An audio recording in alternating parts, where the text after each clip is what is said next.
As leaders, we're often faced with the problem of when people are in conflict, what's our role?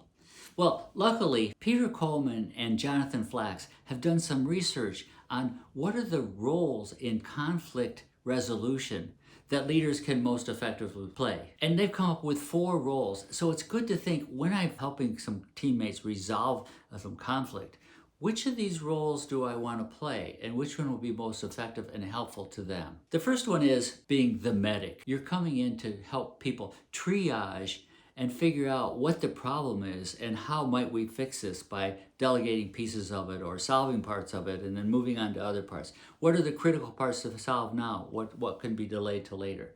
So being the medic can help, and that is help people define and resolve what are the key parts of the conflict that they're facing. Other times they want us to be the referee. They want someone to come in and make the call. Are they safe or out? Just be the referee.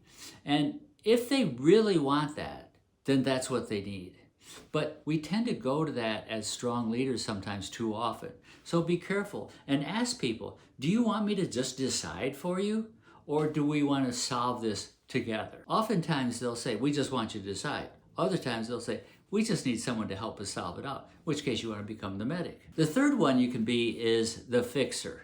Oftentimes leaders have the authority or the power or the influence in order to make things happen. So if the conflict is about time pressure to get a project done, for example, if you have the power, you can actually move the deadline out and say, okay, let's reduce the conflict. I'll just move the deadline out. So if there's a way that they want you to be the fixer and it solves the business problem, you can just fix it for them. The fourth one is sort of the most sophisticated, and that is being the counselor. Talking to them as a pair or as a group or individually, asking the good questions, asking them the coaching questions, those open-ended questions, to try to get at what's the root cause of this conflict that we're having, and how might that person resolve it themselves. So you're being the counselor and counseling them on how to solve the problems themselves, either individually or collectively. So next time you see conflict in the workplace and people call you in, are you the medic? Are you the referee? Are you the fixer? Or are you the counselor? One of those 4 will be the best choice.